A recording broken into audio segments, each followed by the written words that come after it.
Bugun san'at kartasida sal qolsa Aroja izlab degan ko'rsatuv ochib yuborardim. Chunki butun boshli angarda Aroja yo'q, narigi tomonga o'tishga majbur bo'ldim. Tag'in ham bu tomonga odam tushganda meni allaqachon o'ldirib yuborardi.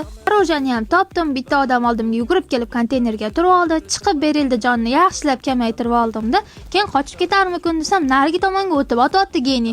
Yana ozgina jonni kamaytirdim. Keyin esa bu bratimiz yil xatosini qildi. Chunki menga qarang, brat o'zi joni iskam, shotdan yugurib o'tmoqchisiz. Nima, men sizni ura olmaymanmi? Bratimiz manimcha bir joyda qurti bor, chunki bitta joyda o'tira olmayapti. Jon ekan bo'lsa ham likil yugurib yuribdi. Bular nimani o'ylashdi? Sen bu yoqqa o'tasan, men bu yoqqa o'taman degan taktika qildimi?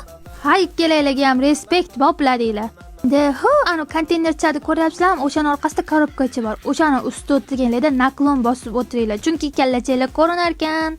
Glavniyda ikkita odam bor, bittasiga nok berdim. Orqaga qaytib jonim ozgina ko'paytirsam, sen nima, sen o'lib charchamadingmi? Ey, to'chni sherigin qaytib seni ko'tarmaydi. Sherigi ham pastda yurib turosdan uni ko'tarmadi, dabit qilib oldim. Keyin esa men bu yerda tiktokerlik qilaman deb menga arbaletda otyapti. Yomonga o'lim yo'q-ku. Arbaletda o'qi bittada ta'sir qilmaydi menga, qaranglar. Mana bu bolani basharasiga shartta yugurib chiqib borib otib tashladim.